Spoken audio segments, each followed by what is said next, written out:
Buenas tardes. Gracias a todos por acompañarnos esta tarde. Quiero agradecer la presencia de nuestra expositora del día de hoy.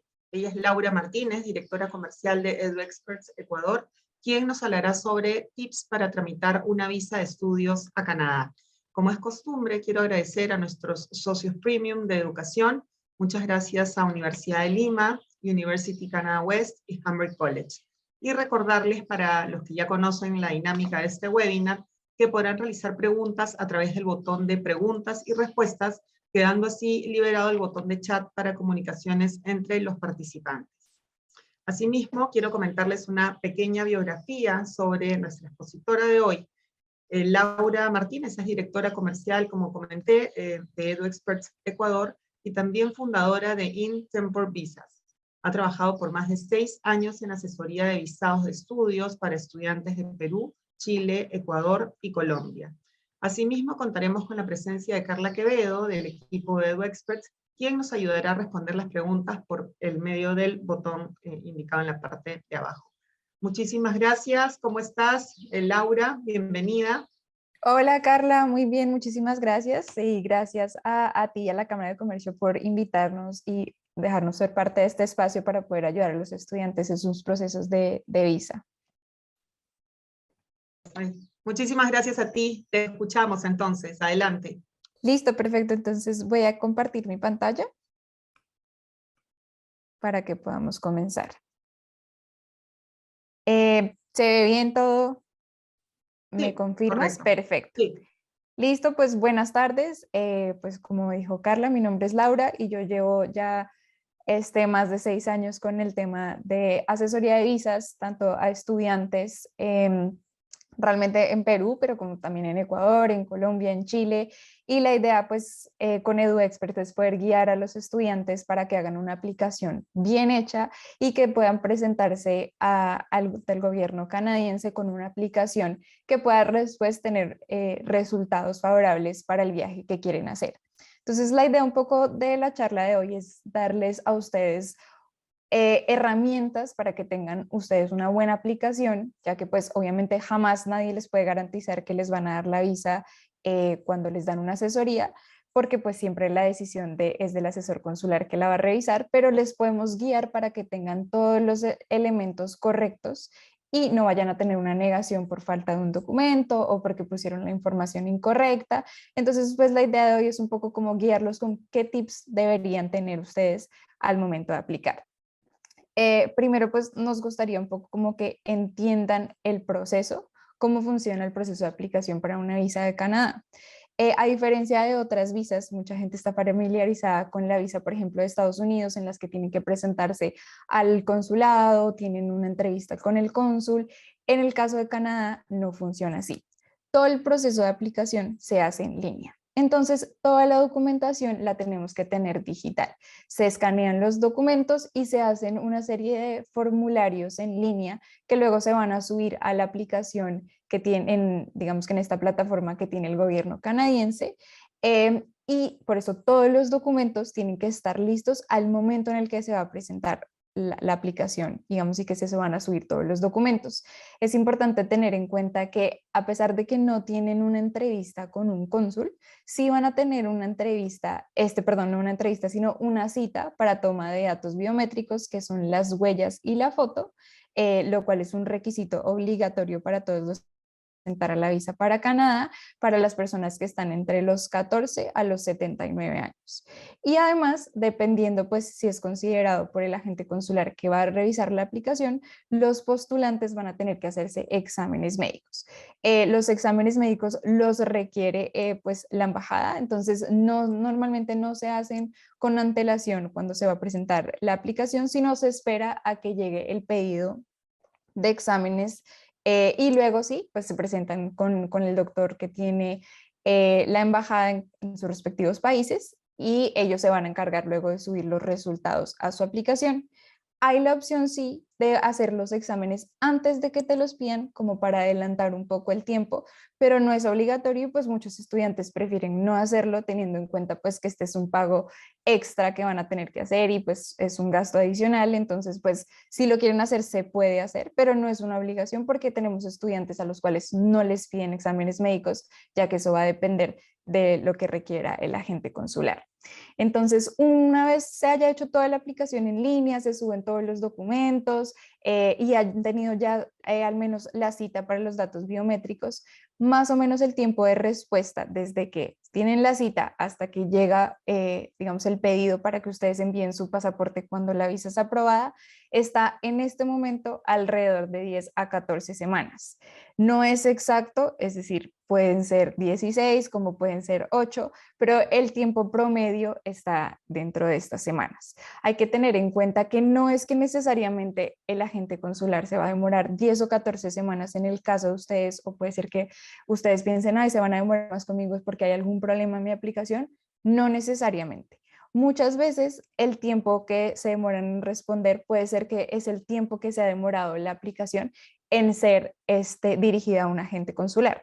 Muchas veces este tiempo ha estado como en pausa su aplicación hasta que un agente consular la empieza a revisar y luego empieza a correr el tiempo de respuesta. Por eso los tiempos pueden variar mucho, porque no es necesariamente el tiempo en el que sabemos exactamente que se va a demorar un agente consular en abrir su aplicación y dar respuesta, sino que puede demorarse, por ejemplo, las primeras 4 o incluso 6 semanas todavía no ha sido asignada a nadie, ¿sí? Entonces, por eso es que los tiempos varían mucho. Para la aplicación, obviamente, pues se hace un pago de la tasa consular.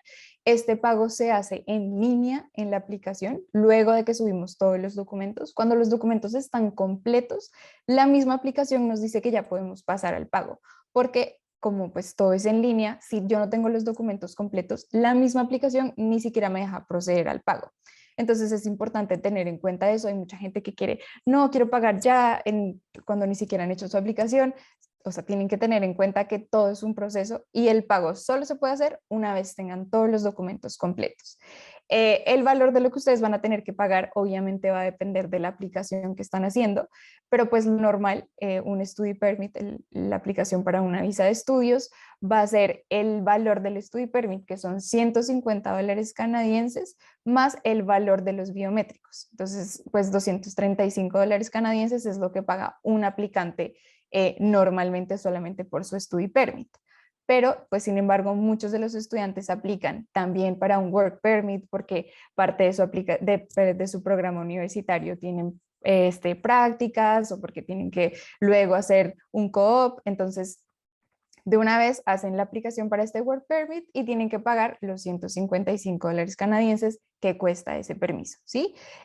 Además, pues están aquellos que aplican con familia, por ejemplo, se aplican con el esposo o la esposa y esa persona va a ir a trabajar, va con un Open Work Permit, además, pues tendrán que pagar lo que cuesta el Work Permit, que son $100 canadienses, más los biométricos de esa persona también, y así sucesivamente con los dependientes con los que apliquen en la misma aplicación.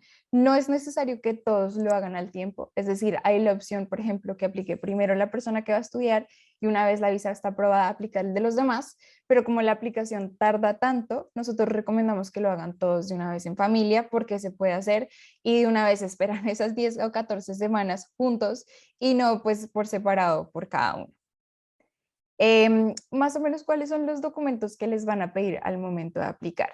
Obviamente no podemos ser aquí súper específicos porque nos podemos quedar toda la tarde viendo como en detalle cada documento que van a necesitar, pero en general, pues dependiendo obviamente como la visa que van a hacer, pero en general para el Study Permit estos son los documentos que ustedes van a necesitar. Lo primero y lo más importante es que ustedes tengan un pasaporte que esté válido y lo que recomendamos es que el pasaporte esté válido por todo el programa. Si su programa es hasta noviembre del 2024, lo mejor es que tengan el pasaporte vigente hasta noviembre del 2024, porque la embajada canadiense no emite visas por más tiempo de validez que el pasaporte. Entonces, si mi pasaporte vence en 2023 y mi programa es hasta 2022, lo más probable entonces es que mi visa esté solamente hasta el 2023 y cuando esté en Canadá voy a tener que aplicar para el tiempo que me faltó con un nuevo pasaporte. Entonces, para evitar este problema, lo mejor es que al momento en el que apliquen, tengan un pasaporte por la validez completa. Yo entiendo, por ejemplo, en este momento, pues en Perú se están demorando un poco con el tema de pasaportes, entonces, pues sí tienen ya como el tiempo muy justo al momento en el que van a aplicar para su fecha de viaje, entonces, pues pueden hacerlo con el pasaporte que tienen ahorita, que al menos tenga por el primer año de estudios, pero lo que se recomienda es que tengan por el tiempo completo. ¿Listo? Lo mismo los dependientes. Si es un dependiente que tiene solamente un año, cuando estén allá van a tener que luego volver a sacar su nuevo permiso porque no va a tener la validez completa por el tiempo de estadía. Los otros documentos, pues son los documentos de lo que está haciendo el estudiante actualmente. Entonces, pues si el estudiante está, la persona que va a estudiar está trabajando, pues entonces sus documentos de trabajo, certificado de trabajo, sus boletas o roles de pago de lo que les pagan mensualmente. Si, por ejemplo, el estudiante tiene luego de su periodo de estudios una oferta laboral en la misma empresa, pueden adjuntar este documento como para que ellos vean que ustedes van a tener una oferta laboral al volver. Si están estudiando en ese momento o acaban de graduarse, pues el título de estudios o un certificado de egreso para que puedan presentarlo también. Obviamente estos documentos de estudio los presentan también si están trabajando, es decir, si en este momento están ya trabajando pero han hecho su pregrado o maestría y eso les sirve también como para sus estudios, se adjunta también a su aplicación.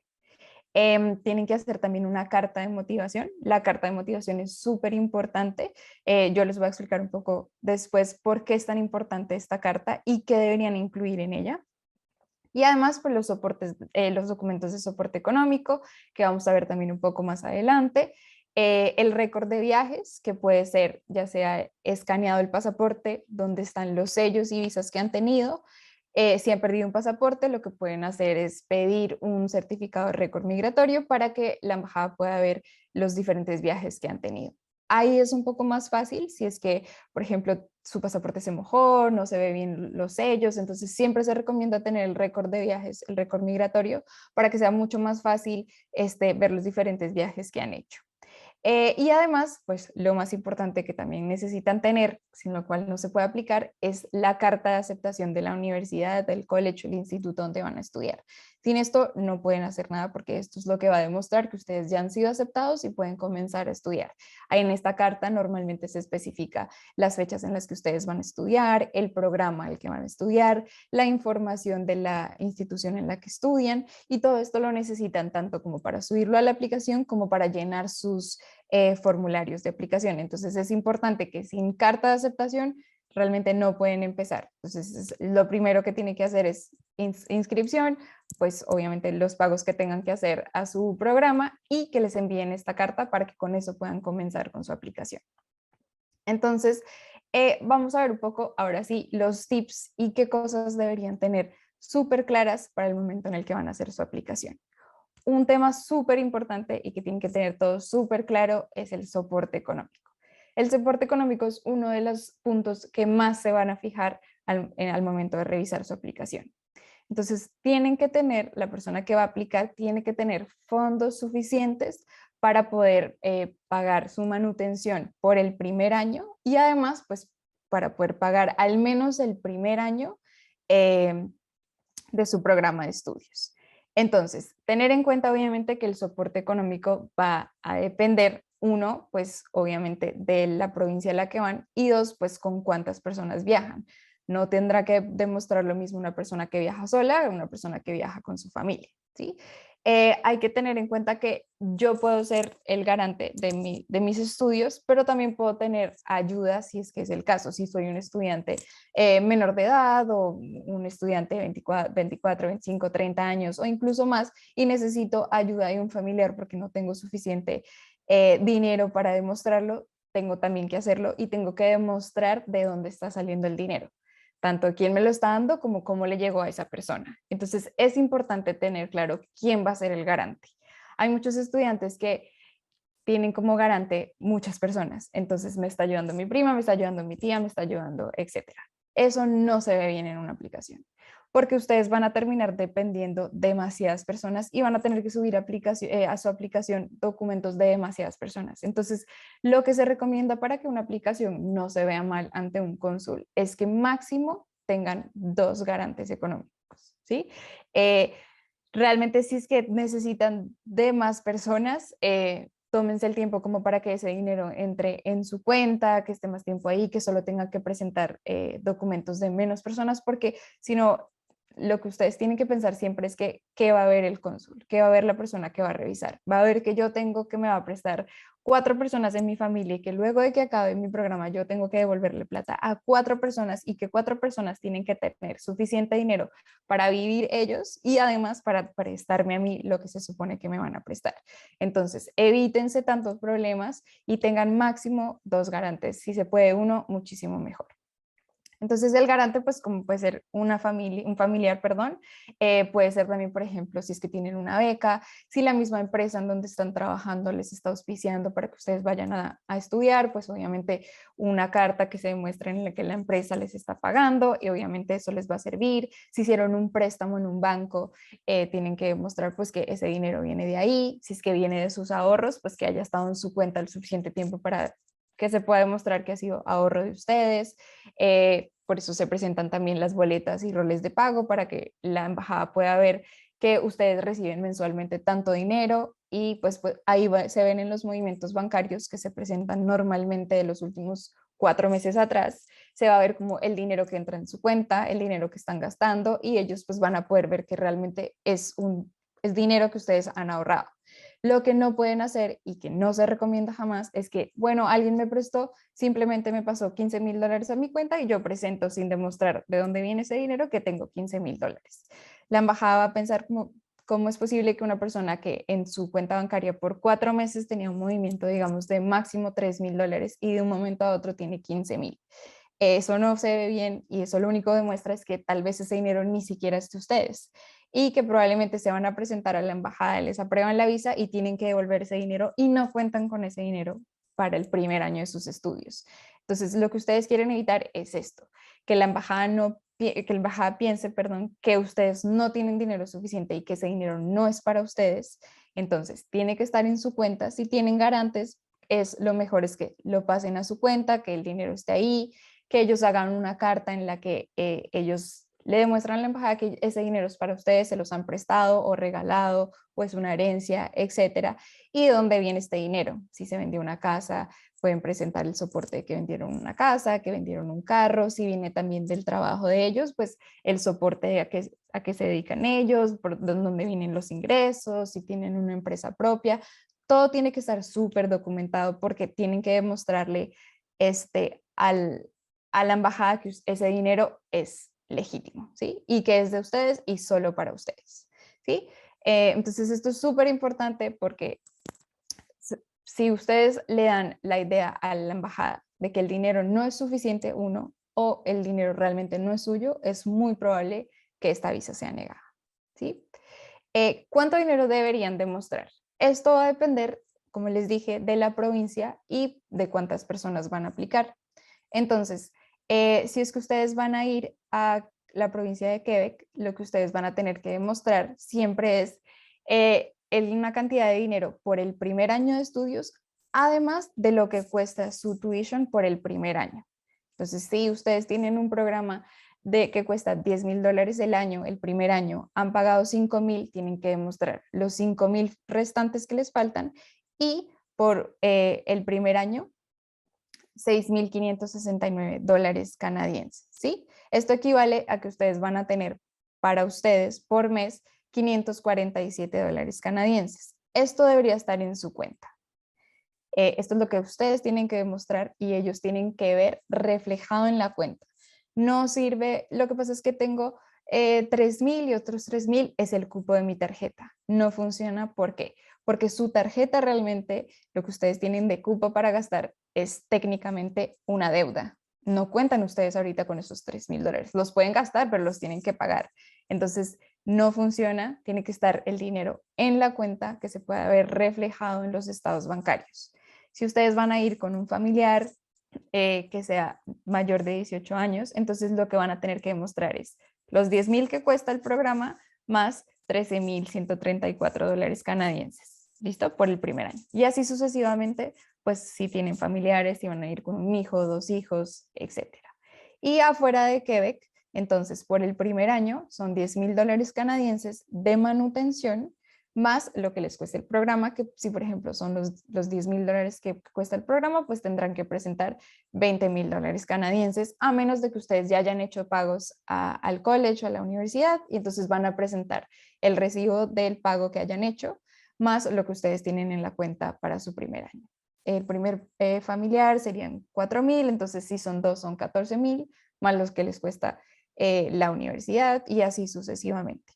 Entonces esto hay que tenerlo obviamente súper claro, no pueden tener menos que esto. Si tienen más, pues obviamente les sirve un montón, pero nunca menos. Porque esto es lo que este dinero es lo que considera el gobierno canadiense que ustedes van a necesitar y es suficiente para vivir su primer año y no van a ser una carga para el Estado canadiense, es decir, que ustedes llegan allá y al parecer no tenían el dinero, no tienen cómo vivir, van a tener que empezar a pedir ayuda o no van a poder completar con sus estudios y se van a dedicar a trabajar y realmente no a estudiar, que es la razón por la que están viajando. Entonces, obviamente, pues es bueno que, por ejemplo, la gente que va a estudiar y va con un familiar que va con un permiso de trabajo, pues van a tener, aparte del dinero con el que cuentan, una ayuda extra, pero eso no quiere decir que ustedes necesiten menos dinero. Así la persona vaya a trabajar, tienen siempre que demostrar el dinero que se pide según el lugar al que van a viajar. Lo otro que deben tener en cuenta es el motivo de viaje y aquí viene un poco la carta que ustedes van a escribir de motivación o de intención.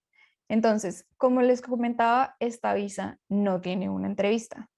Todo lo que ustedes le van a presentar al agente consular va a estar en documentos. Entonces, como son solamente documentos sueltos, lo que se tiene que hacer es una carta que le va a dar un poco de orden a los documentos que ustedes van a presentar. Entonces, esta carta es la entrevista. Esta carta tiene que hablar de ustedes, de sus motivos de viaje y sobre todo, qué van a hacer ustedes con esos conocimientos al regresar a su país de origen. Eso es súper importante siempre en una aplicación de la visa. Ustedes tienen que demostrarle al agente consular por qué están viajando y por qué tienen que volver. Siempre. ¿Listo? ¿Por qué? Porque pues la idea es demostrar que ustedes no van a quedarse más tiempo del que se les autoriza, que la idea es luego quedarse allá de manera irregular. La idea es que ustedes van a ir a estudiar, cumplen con su objetivo y regresan. Entonces es importante que los motivos del viaje tengan sentido. ¿A qué me refiero con esto? Hay gente que, por ejemplo, tiene una maestría y va a ir a estudiar allá un programa que no tiene nada que ver con su carrera, que no le agrega nada a su vida profesional. Entonces esto le va a hacer dudar un poco al cónsul de ustedes qué van a hacer.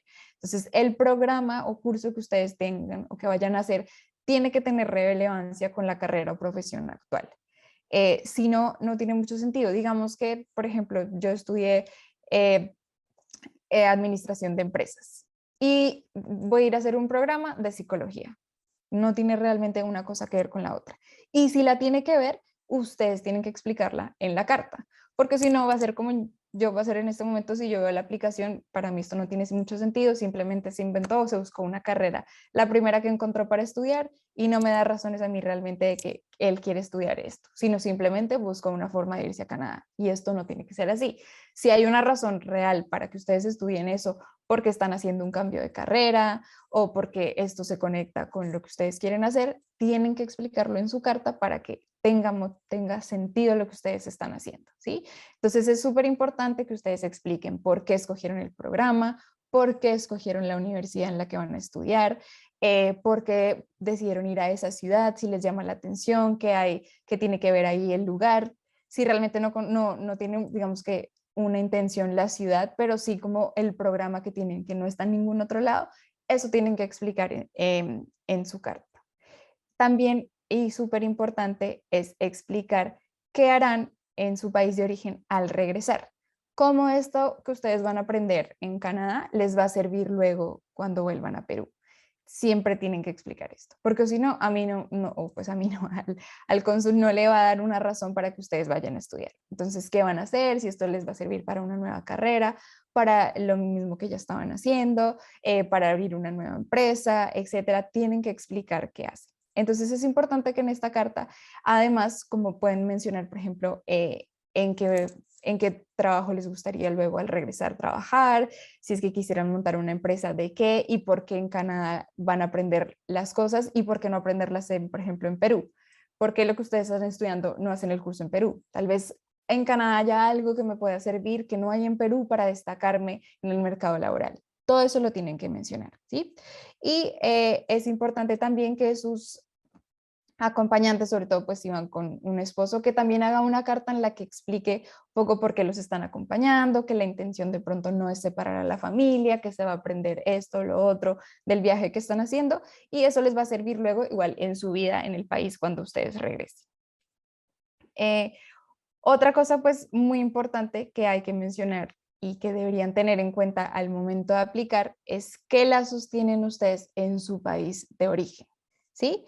Y qué lazos hay de pronto en el país de destino. Por ejemplo, si tienen familia en Canadá, que tengan en cuenta que ustedes también puedan demostrar cosas que tienen luego en su país de destino para que no vaya a haber muchos más lazos en Canadá que lo que ustedes tienen, por ejemplo, en Colombia o en Ecuador, ¿sí? Entonces, pues si tienen propiedades, pueden presentar información de las propiedades que tienen, si tienen fondos, si tienen una empresa, los familiares que se están quedando en el origen, para que ustedes puedan demostrar que tienen razones para volver. Esto lo explican, digamos que subiendo documentos que respalden esto que ustedes tienen en su país de origen, pero también lo tienen que mencionar en su carta. Entonces explican que tienen que volver porque tienen a su familia, tienen propiedades que tienen que manejar, tienen una empresa que dejaron a cargo de alguien más. Entonces es importante siempre como que generar ese lazo que todavía se mantiene en mi país de origen, a pesar de que me estoy yendo. Tengo que hacer todas estas cosas que voy a hacer en Canadá, pero luego yo tengo cosas para las cuales volver. Entonces eso es súper importante. Otra cosa también que es súper importante en la aplicación y que hay que tener en cuenta es el récord migratorio. Para el gobierno canadiense se fija mucho en los viajes que ustedes hayan hecho. No quiere decir que si nunca han salido del país les van a negar la visa, no, pero ustedes tienen que tratar de darse cuenta como qué tengo y qué me hace falta. Entonces sí tengo muy buen perfil en el tema de estudios y en la parte económica, pero me falta un poco como en lazos de destino. Tengo que, en los lazos en mi país de origen, tengo que tratar como demostrar en mi aplicación que aunque tengo una parte que no es muy buena, tengo otra que sí me favorece para que su aplicación sea buena. Hay gente que no ha viajado nunca, entonces no quiere decir que les van a negar, pero demuestren muy bien las otras cosas que tienen para que no les vayan a negar la visa. Si tienen viajes, si tienen tiempo de aquí a que vayan a hacer el programa para hacer viajes, viajen porque eso es un récord migratorio que le va a demostrar a la embajada que ustedes han viajado antes, que han tenido visas, que no se han quedado más del tiempo permitido con las visas que les dieron. Entonces es importante tener en cuenta esto para que cada ustedes vayan haciendo un mejor perfil. Entonces revisar que si no he viajado antes o me han negado visas, entonces pues puedo demostrar que igual tengo esto o esto otro en mi país de origen. Otra cosa que es muy importante del récord migratorio es, y pues con una aplicación en general, es no mentir. Si a mí me han negado una visa o 8 visas, las tengo que mencionar en mi aplicación. No porque, ay, bueno, es que si digo que me van a negar que me negaron ya la visa, entonces me van a negar esta. No, todo lo contrario. Si ustedes mienten en una aplicación, si ustedes no mencionan una negación de visa, eso se va a ver mal en la aplicación. Siempre tienen que decir la verdad, siempre tienen que mencionarlo todo.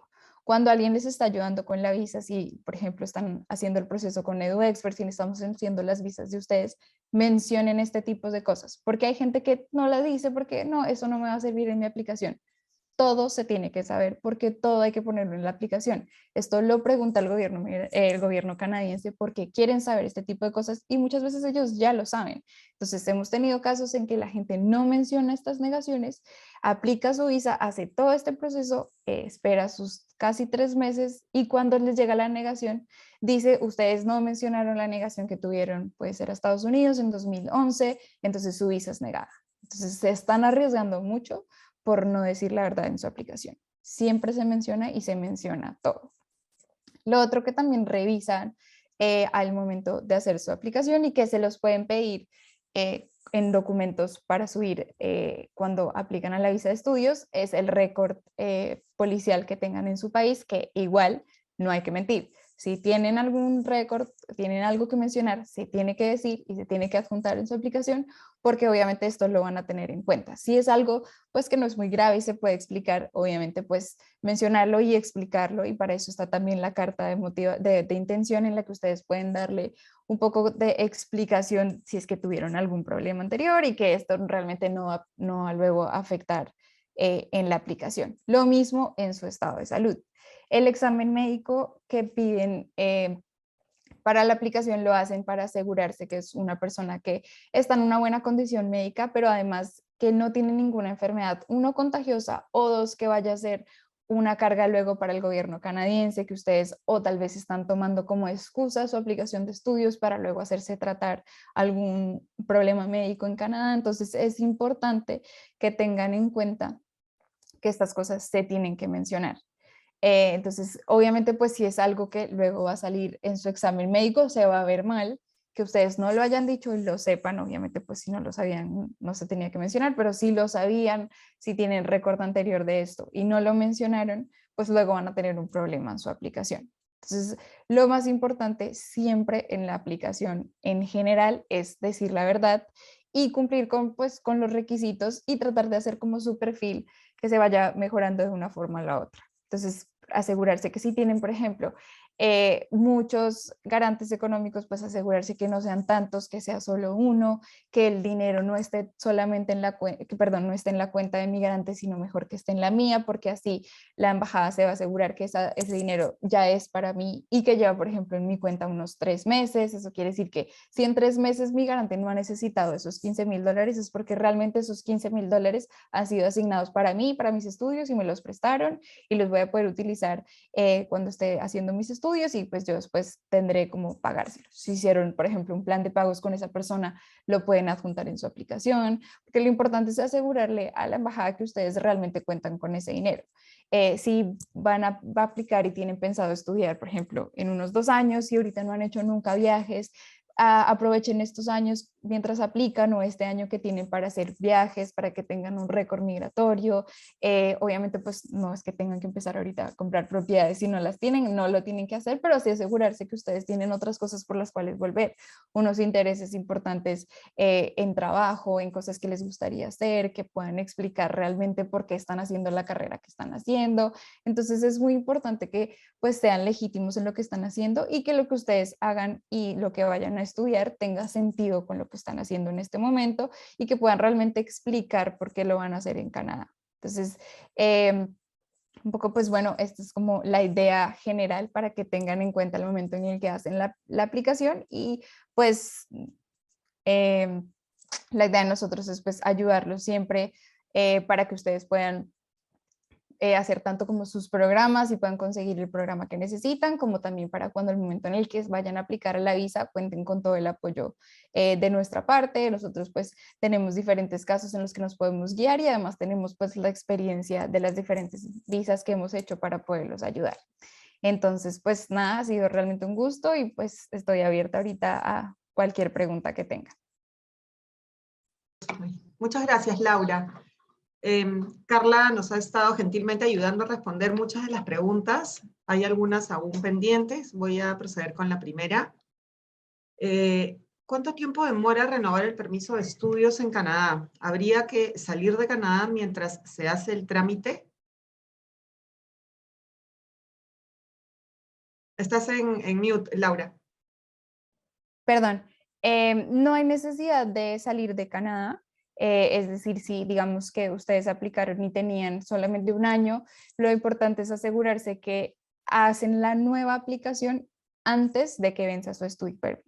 Lo que no pueden dejar que pase es que lo hagan al último mes y se quedan sin permiso durante un tiempo porque van a estar de manera irregular en el país y eso no puede pasar. Entonces, normalmente el tiempo de espera estando en Canadá es más o menos un mes, pero lo que aconsejamos es que lo hagan al menos 3 meses antes de que vaya a, digamos que a caducar el permiso que tienen ahí para que no corran con este estrés de que tengan que salir de pronto porque ahí sí tendrían que salir. Si ya está por vencer y no ha llegado la respuesta y no lo hicieron a tiempo, ahí sí tienen que salir para que no vayan a tener problemas por estar en el país sin sus documentos. Pero si lo hacen todo el tiempo, lo pueden hacer mientras están en Canadá sin necesidad de salir. Excelente. ¿Cuántos meses aproximadamente se estudian por año? 9, para demostrar el poder pagar el año de estudios. O sea, por el año de estudios siempre se toma en cuenta el año entero en el tema de la parte económica. Es decir, como que esto se cuenta por un año calendario, pero pues los estudios van a depender de lo que tengan con la universidad. Pero digamos que lo que se cuenta del año, es decir, si necesitan $10,000 canadienses por el año, no es como que si mi programa dura 9 meses, entonces le quito un mes, unos meses a lo que debería tener en total. Siempre es como el año completo. De manutención necesito 10,000 el año, 10,000 el año, a pesar de que mi programa dure 9 meses, ¿sí? Y luego tenga vacaciones. No, es el año completo. Excelente. En caso de tener familia en Canadá y me puedan brindar alojamiento y alimentación durante mis estudios, ¿cómo se lo hago saber a la embajada y si es válido hacerlo? Sí, sí se puede hacer.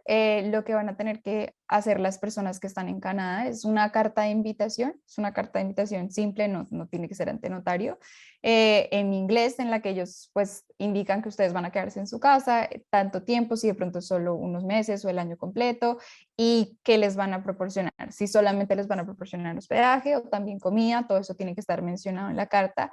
Y sobre todo, si es que ellos van a darles no solo alojamiento, sino también los van a ayudar como con comida y demás, esta persona tiene que adjuntar, además de su documento de identidad que demuestre el estatus que tienen en Canadá, soporte del trabajo que hacen en Canadá y probablemente de fondos que tengan, pues porque tienen que demostrar que, pues porque digamos que si es solo hospedaje no pasa nada, pero pues si es que les van a pagar otras cosas, ellos tienen que demostrar que cuentan con fondos suficientes también para mantenerlos a ustedes.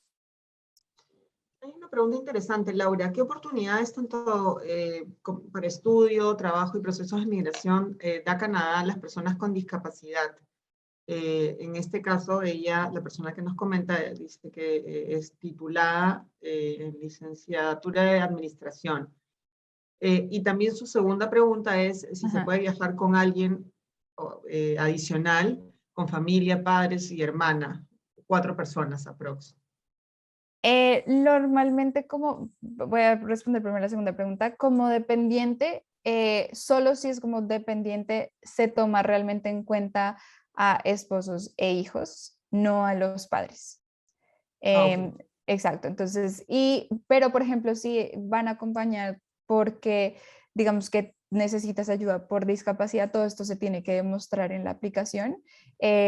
En el tema de cómo no hay descuentos ni te cobran menos si es que tienes alguna discapacidad, pero lo toman en cuenta obviamente como algo en el que puedes, digamos que necesitar un poco de ayuda. Entonces, por ejemplo, en ese caso, podrías aplicar con tu mamá. Si es que, digamos que no estás casada y necesitas a alguien, vas a tener como que este beneficio de tener a alguien que te va a ayudar en la discapacidad, siempre y cuando demuestres también que, pues si tú necesitas alguna ayuda médica y demás, que igual cuentas con recursos, porque lo que no hay que demostrar es que vas allá con la intención de buscar como que este apoyo médico y que lo pague el gobierno.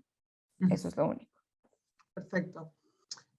¿Estos documentos que deben subir deben estar en inglés? Sí, eso sí, se me olvidó mencionarlo, pero sí, los documentos todos van en inglés. Por ejemplo, pues documentos de estudios, todos se traducen, documentos de trabajo se traducen, los documentos bancarios se traducen, cartas de presentación del banco, los movimientos no es necesario porque pues son solo números, pero en general todos los documentos van traducidos y con traducción certificada, a menos de que la misma entidad los emita en inglés. Es decir, si voy al banco y me van a dar una carta en inglés ya directamente del banco, pues no necesito traducirla, o si mismo empleador me va a dar la carta en inglés, pues ya está bien, pero si no, siempre tiene que ir con una traducción certificada porque pues es para asegurarse que es una fiel traducción del documento original. Perfecto.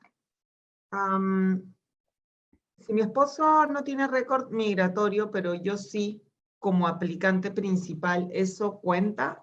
Sí, eso cuenta. Digamos que de la persona que más se fijan en ese momento es de la persona que va a estudiar. Los demás son acompañantes, pues que sirve obviamente tener un adicional. Por ejemplo, si en este caso, por ejemplo, el esposo ha estudiado inglés, eso le sirve también demostrarlo como para un poco como el tema de adaptabilidad. Pero no es como que si tu esposo no ha viajado hay ningún problema, porque digamos que en el que más se van a fijar es en el estudiante. Ok. Tenemos preguntas también de Facebook Live. Si la carrera es por 3 años, entonces tendría que demostrar el dinero por los 3 años. No, solo se demuestra el primer año. Para la aplicación de la visa, solo se demuestra manutención del primer año y el pago de la universidad del primer año. ¿Es igual el costo de una visa de estudiante y de turista? No, la visa de estudiante son $235 canadienses, que es decir, 150 del permiso de estudios más los biométricos. Y cuando es turismo son solamente 100 de la tasa consular y los 85 de los biométricos, entonces serían 185 para turismo. Ok, acá nos hacen una pregunta, me parece que es bastante obvia la respuesta, pero igual la voy a formular. Si aplico para estudiar un curso de inglés de un mes, ¿qué visa debo solicitar? Para los programas que son cortos, que no superan sobre todo idiomas, que no superan las 23 semanas, lo hacen con una visa de turismo, em, siempre y cuando tengan en cuenta que no pueden extender esa visa. Entonces, si la idea es hacer un mes, nada más un mes, pues se aplica la visa de turismo. Esa visa se las van a dar por más tiempo porque la van a dar por la validez del pasaporte, pero no pueden quedarse más de las 23 semanas. Si luego estando allá dicen como, uy, realmente hubiera querido hacer un programa de 9 meses o luego hacer el programa universitario, pues esa visa no les va a servir y van a tener que aplicar a una nueva. Perfecto. Carla, que veo, es sumamente rápida. Había muchas preguntas y ya, bueno, están entrando algunas más, pero ha respondido en tiempo récord. ¿Qué tan probable es quedarme a trabajar y vivir allá acabado el programa de posgrado? Esto va a depender del programa que hagan, es decir, si aplican a un programa de una universidad que está registrada para luego aplicar a un Post-Graduation Permit, lo pueden hacer y dependiendo la cantidad de años que van a estudiar, les van a dar 2 o 3 años para hacerlo luego y pues se quedan trabajando esos 3 años y luego de pronto podrían aplicar a estos programas que tienen como por provincia para luego ya quedarse como residente, pero tener en cuenta que en el momento en el que aplican a la visa solamente para estudios y siempre tienen que tener una razón para regresar, incluso si después de pronto el plan es quedarse que no lo tienen claro porque no saben si por ejemplo les van a dar el Post-Graduation Permit, entonces su aplicación en ese momento siempre tiene que hacer solo para estudios y tener en cuenta que tienen que tener motivos para volver.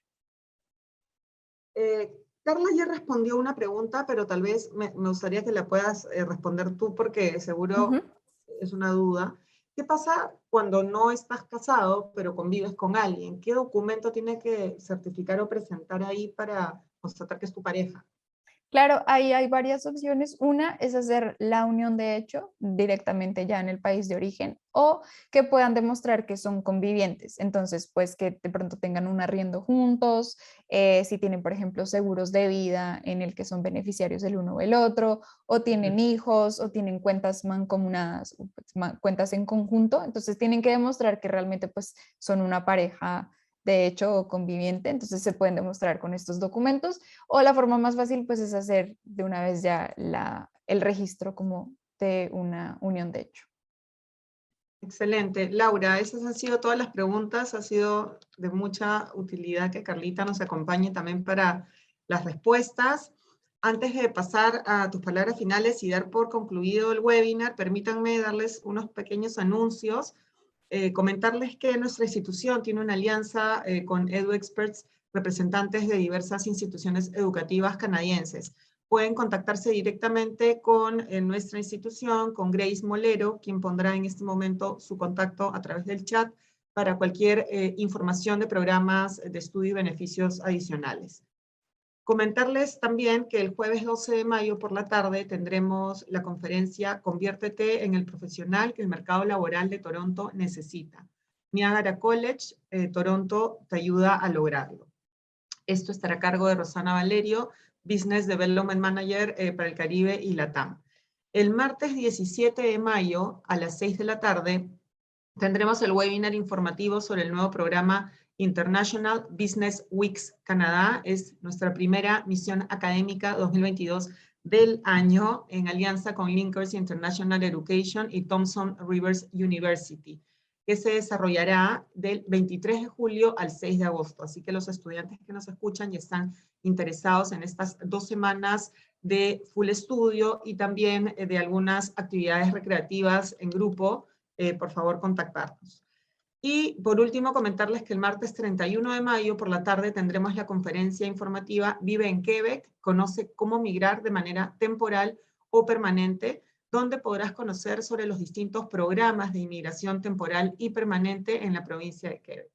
La sesión contará con una consultora reglamentada en inmigración canadiense y hará una sesión de preguntas y respuestas al final de la conferencia. Todas las inscripciones, como saben, las pueden realizar desde nuestra página web y comentarles que tenemos descuentos disponibles en programas de inglés, francés, tanto virtual como presencial, programas también de pregrado, posgrado, certificaciones con instituciones canadienses de prestigio. Y los que estén interesados de hacerse socios, contamos con el 20% de descuento, lo que les da también beneficios y tarifas especiales versus un no socio. Muchísimas gracias, Laura. Me he extendido un poquito con estos anuncios, pero quiero pasar a ti para despedir el webinar y agradecer a los asistentes. Bueno, muchísimas gracias, Carla. Antes de dar ya la despedida, nada más para responder algo súper rápido. Yo estaba dando ejemplos, por ejemplo, de gente de Perú, pero esto aplica para todo el mundo. Había gente que preguntaba si esto era solo para peruanos, pero si están aplicando en Ecuador, si están aplicando en Colombia, sí, es lo mismo. Simplemente que pues yo lo puse como ejemplo. Y no, pues de verdad que muchísimas gracias por este espacio. Siento como que de pronto les ha servido un montón para que tengan en cuenta sus aplicaciones y pues que saben que en EduExperts cuentan con nosotros tanto como para ayudarlos a buscar su programa, como también para el proceso de visas y estamos siempre gustosos de ayudarlos y pues siempre gustosos también de volver a participar con ustedes. Muchísimas gracias, Laura. Hay muchas personas que están preguntando por diversos temas. Por favor, voy a poner en este momento el correo de Grace Molero para que puedan pedir la información allí, ya sea de cursos de idiomas o ahí está, justo Grace escrito. Así que por favor contactarla directamente. Muchísimas gracias, Laura. Ha tenido gran Bueno, a acogida ti. este webinar. Gracias, buenas tardes. Chao, hasta luego.